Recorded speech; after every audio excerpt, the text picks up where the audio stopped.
साध संगत जी, प्रेम से कहना धन निरंकार जी। स्वागत है आप सभी का आपके ही चैनल पर। हाजिर हूँ मैं आप सभी के लिए एक बहुत खूबसूरत साखी लेकर। तो चलिए ज़्यादा समय ना गवाते हुए आज की साखी सुनते हैं। साध संगत जी, समीर और माधवी अपने प्यारे से छोटे से परिवार में बड़ी ही खुशी के साथ रहते हैं। उनके परिवार में है समीर और माधवी का प्यारा सा बेटा अंशुल, माधवी के ससुर विश्वनाथ जी, समीर की छोटी बहन रूपाली और एक छोटा भाई विजय। समीर की माँ की मृत्यु बहुत समय पहले ही हो गई थी। रूपाली की भी शादी हो चुकी थी और समीर का छोटा भाई विजय अभी पढ़ाई कर रहा था। माधवी एक बहुत ही निर्धन परिवार की लड़की थी। माधवी के ससुराल की हालत भी इतनी ज़्यादा तो अच्छी नहीं थी, लेकिन उसके मायके से बेहतर थी।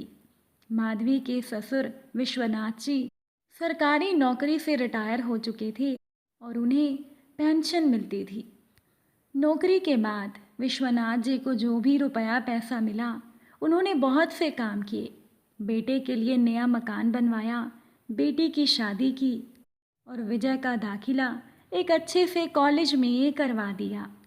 माधवी का पति समीर एक छोटी सी प्राइवेट कंपनी में काम करता है। उसके वेतन से केवल घर का गुजारा ही हो पाता है। विजय की फीस भरने की जिम्मेदारी भी विश्वनाथ जी पर है। इसीलिए समीर अपने पिता की पेंशन में से एक भी पैसा घर के काम के लिए नहीं लेता। अब तो समीर का बेटा अंशुल भी बड़ा हो चुका था। बच्चे की फीस, पढ़ाई लिखाई, बिजली पानी, इन सभी का बिल, ये सारे खर्चे समीर ही अपनी वेतन से करता है। माधवी भी घर बहुत अच्छे से चलाती है और महीने के आखिर में कुछ न कुछ बचा भी लेती है। अपनी ननद रूपाली को लेना देना माधवी अपने मायके से लाए हुए सामान से करती है। माधवी को जो भी अपने मायके से मिलता वो खुद उसे इस्तेमाल ना करके अपनी ननद रूपाली के लिए रख देती है। अपनी तरफ से माधवी हर संभव कोशिश करती है एक एक पैसा बचाने की। खुद विश्वनाथ जी जब अपनी बहू माधवी की ओर देखते हैं तो उन्हें बहुत दुख होता है कि वो अपनी बहू के लिए कुछ भी नहीं कर पाए, पर ये देखकर उन्हें खुशी भी होती है कि माधवी इतने अभाव के बाद भी मुस्कुराती रहती है। माधवी ने कभी किसी से कोई शिकायत नहीं की और ना ही अपनी ननद रूपाली के साथ कभी कोई बुरा व्यवहार किया। छोटी सी उम्र में ही माधवी अपनी ननद रूपाली के लिए जैसे एक माँ बन गई थी। रूपाली से भी अपने मायके की हालत छिपी नहीं थी, इसीलिए रूपाली ने भी कभी जिद नहीं की कि मुझे ये चाहिए। जो भी उसकी भाभी माधवी उसे प्यार से देती, रूपाली खुशी खुशी स्वीकार कर लेती और अपनी भाभी का बहुत सम्मान किया करती थी। धीरे धीरे समय बीत गया और समीर के छोटे भाई विजय की नौकरी एक अच्छी जगह लग गई। विजय का वेतन बहुत ज़्यादा था। सबसे पहले तो विजय ने पिताजी का लिया हुआ कर्ज चुकाया, फिर सारे घर की काया ही पलट दी। जब भी विजय को वेतन मिलता वो माधवी के बच्चे के लिए अच्छे कपड़े और खिलौने लेकर आता। अपने भाई और भाभी और पिताजी के लिए भी कुछ न कुछ ज़रूर लेकर आता था।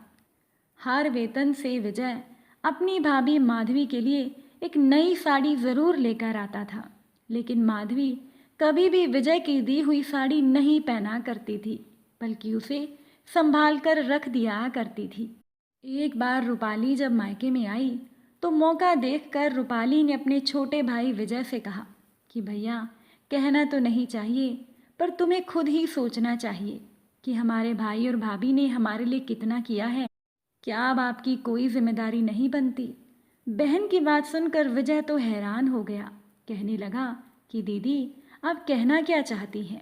रूपाली ने कहा, विजय, तुम तो अच्छा कमाने लगी हो, अब घर के खर्च में तुम्हें भी कुछ रुपए पैसे देने चाहिए। मेरी बात का गलत मतलब मत निकालना।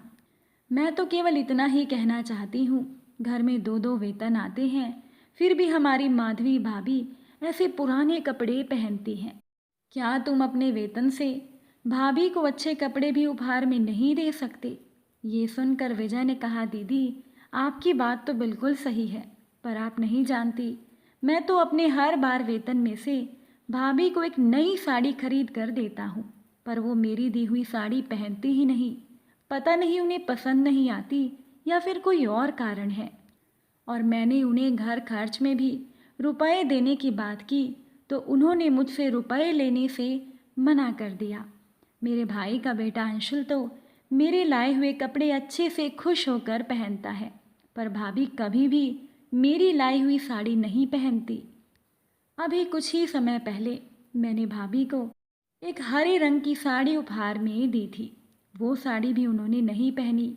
ये सुनकर रूपाली हैरान हो गई, क्योंकि कल ही उसकी माधवी भाभी ने उसे हरे रंग की साड़ी और कुछ और साड़ियाँ दिखाई थी और कहा था, तुम्हें जो भी साड़ी पसंद हो वो तुम इनमें से ले लेना। विजय ने कहा, दीदी मैंने कई बार भाभी से घर खर्च के लिए बात की तो उन्होंने मुझसे कहा, विजय तुम अपने पैसे जमा करो, भविष्य में तुम्हारे काम आएंगे, घर की चिंता ना करो, घर तो आराम से चल ही रहा है। रूपाली ने इस बारे में अपनी भाभी से बात करने का फैसला किया। अगले ही दिन रूपाली ने माधवी से कहा, भाभी मुझे ये हरे रंग की साड़ी तैयार करवानी है, क्या आप मेरे साथ बाजार चलेंगी? दोनों ननद भाभी एक दर्जी के पास पहुंच गई। जब नाप देने की बारी आई तो रूपाली ने अपनी भाभी को आगे कर दिया। माधवी ने कहा, मुझे अभी साड़ी की कोई ज़रूरत नहीं, मेरे पास तो बहुत सी साड़ियाँ हैं। तब रूपाली ने कहा, कोई बात नहीं भाभी, कुछ मेरी पसंद से भी सिलवा लीजिए। माधवी ने ज़्यादा कुछ नहीं कहा और चुपचाप रूपाली की बात मान ली। रास्ते में माधवी ने रूपाली से कहा, तुम्हें मुझसे झूठ बोलकर मुझे यहाँ लाने की क्या ज़रूरत थी? तब रूपाली ने कहा, ज़रूरत थी भाभी, ये साड़ी विजय ने आपको बड़े ही प्यार से उपहार में दी है, तो मैं ये साड़ी कैसे ले सकती हूँ? सोचिए भाभी, उसे कितना बुरा लगता है जब आप उसकी दी हुई कोई भी साड़ी नहीं पहनती। माधवी ने कहा, मैं जानती हूँ विजय मेरा बहुत आदर करता है, पर मैं मानती हूँ इंसान को उतने ही पैर फैलाने चाहिए जितनी उसकी चादर हो। कल को जब विजय की शादी होगी तो उसकी पत्नी को ये पसंद नहीं आएगा कि उसका पति मेहनत की कमाई अपने भाई के परिवार पर खर्च करे। ऐसी ही बातें तो होती हैं जिनसे परिवार टूट जाता है। रूपाली ने अपनी भाभी को समझाते हुए कहा कि भाभी, ये तो प्रत्येक व्यक्ति पर निर्भर करता है। कोई तो आपके जैसा भी हो सकता है जो परिवार के लिए अपनी खुशियां ही छोड़ दे, और कुछ ऐसे इंसान भी होते हैं जो अपने स्वार्थ के लिए परिवार को तोड़ देते हैं। ये तो हमारे हाथों में नहीं ना, इसीलिए आप इतना मत सोचा कीजिए। हम आपसे ये नहीं कहते कि आप फिजूल खर्ची करें, पर अगर कोई प्यार से आपके लिए उपहार लाया है तो आपको उसका आदर भी करना चाहिए। विजय भी तो परिवार का हिस्सा है, क्या उसका हक नहीं बनता वो घर के खर्च में कुछ हाथ बटाए? आगे जो भी होना है वो तो होकर ही रहेगा, उसकी फिक्र आप भगवान पर छोड़ दें और जो हमारे पास है उसी के साथ खुश रहना सीखें। अगर विजय परिवार के लिए कुछ करना चाहता है तो उसे करने दीजिए, माधवी ने बड़े ही दुखी स्वर में कहा। पर हमने तो विजय के लिए कुछ भी नहीं किया, हमने तो कभी उसकी फीस भी नहीं भरी, उसकी तो फीस भी पिताजी को ही भरनी पड़ती थी। तब इस पर रूपाली ने कहा, भाभी विजय ऐसा नहीं सोचता, वो जानता है कि आपने परिवार के लिए क्या क्या किया है, अब वो भी परिवार के लिए कुछ करना चाहता है। अगर आप उसे कुछ करने ही नहीं देंगी और कल को उसकी पत्नी भी ऐसी आ गई, फिर वो अपने कर्तव्य निभाना कब सीखेगा? उसकी पत्नी तो जब आएगी तब आएगी, आप उसे अभी से परिवार से अलग क्यों कर रही हैं? ज़रा सोचिए भाभी, अलगाव के बीज तो आप खुद ही बो रही हैं। अगर एक बार फसल उग गई तो क्या होगा? ऐसे में गलती केवल विजय और उसकी पत्नी की नहीं, आपकी भी बराबर की होगी। माधवी ने कहा, रूपाली मैं तुम्हारी बात समझ गई, मैं इस बात का ध्यान रखूंगी और कभी भी अपने परिवार को बिखरने नहीं दूंगी। और इसके बाद माधवी ने अपने देवर विजय के लाए हुए हर एक उपहार का आदर किया और उसका इस्तेमाल भी किया। साथ संगत जी, अगर आज की ये साखी आपको अच्छी लगी हो तो वीडियो को लाइक ज़रूर कीजिएगा। आप सभी से फिर मुलाकात होगी एक नई साखी के साथ। साथ संगत जी, प्यार से कहना, धन निरंकार जी।